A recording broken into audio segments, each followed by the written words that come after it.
talofa ili nei fo ia uli le songafua Samoa ai olfa o poponga o tala lau le tio Polynesia. E to lua matai o le tu malo sa fata lua.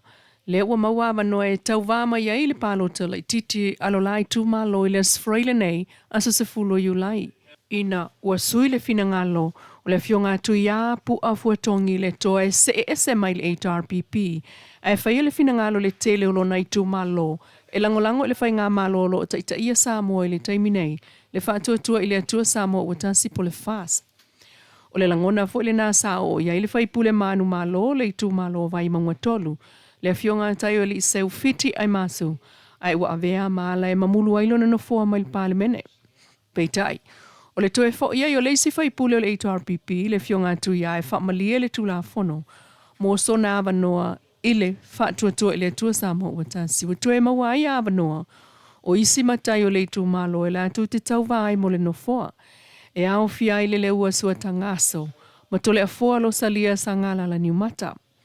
Au whaatal tali se taimi o palo tala i te tu malo fale alili tasi ma vai maunga tolu. Ai, o le sto na italua i le aso whao iulai.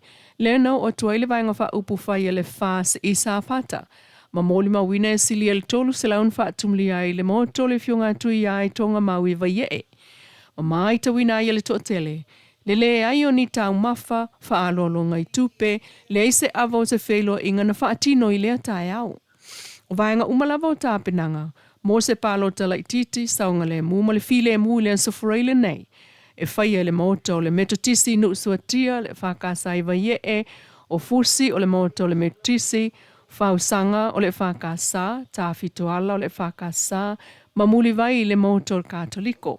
O le whalepalota whaapitoe whaia le moto le toa salamasina i songi, a mobile booth o le whalemai o whatunga o mamapui whangalele. O sa vai le mtanga luenga o tina i sa le lolonga. Ai o le palota mua e whai le salulu le so valo iulai o le moto le whakasai vai e. Tala tuli loa leisi leo soli tula fono no tātou whalawi loa tu sao mai. I le taimi o le tali atua leo i sa vala awane i siusenga. I le aso lua sulfao januali o lua o lua lima.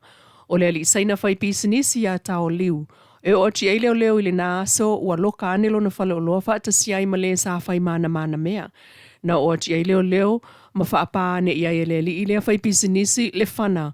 Ma whai na ile leo e to atasi a vatu ili whale mai tonga fiti ma toe manuia, peitai.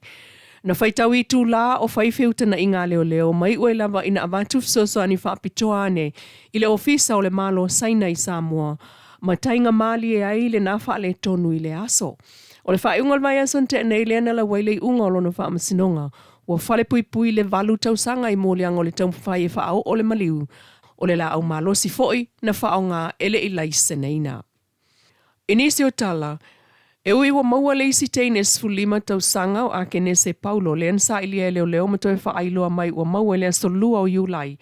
Ai aso e so o ai lea solo na tolu toe sa ilia foi leo leisi tamai titi ua leiloa. Ua talo sanga ai mtanga luenga o leo mfal pui malolo tue fuata ina. Se ftosoani ale mamalu le tunu, moni whamtalanga. E ftosoani ai ili sa ili o le li o kalio, fui vai, e se fulu whatau sanga o vai toloa. O le taimi mulimuli na ai o na mātua. O le fiafio le so lulu le so mua yu lai, tau sanga nei a o ia ofuina, le ofu vailan moana, ma le mitiafulan moana malosi, navy blue. Whaamole mai e le mtanga luenga o leo. E stasi o lo silfia ni whaamtalanga le no fuanga o lo iei le atalii. E so ta i vavele ofisa o leo. Valu lua, poole, lua. Poole asiane le ofisa o leo o la tane. Ngā lue whatasi mol sa ili o le lii o no tulanga mawhatia o lo iei nei o na mātua. Ua whaamaunia mai e le mtanga luenga o leo. E se whaasalaunga wangia i lunga o Facebook. Po o so ta inga tele vame, o lo ta uai le a fia, o se whai pule i o so wha inga leo na mawai whala au wha saino le aisa mamaruana. Ta ua le sui komsina mtanga ruengo leo le au sa lilo no men tua whale meni.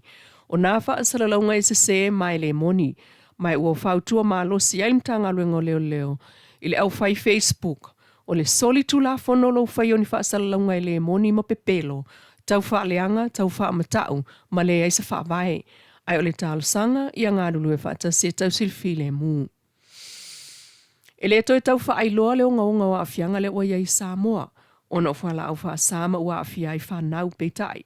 O le nei tau i vinga i te atu whala au wha sae le o samtafa yoi el tangata e toa si po le malo.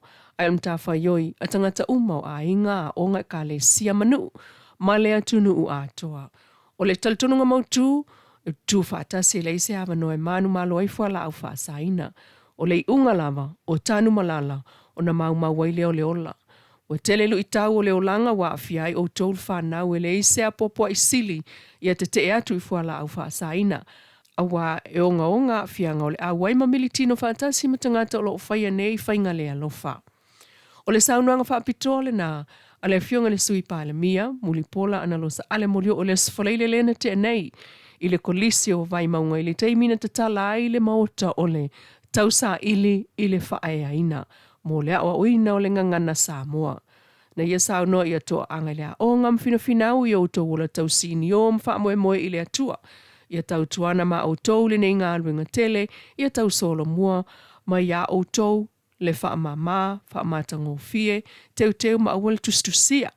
Sao noa le fionga sui pa le mia, o le wha moe o le fale, e mo lea o ina i o tū maanga nuu, ma le ngangana Samoa. O tala nao nei o uli mai lau le tio Polynesia manuia taulu mangol nei fo e songofua.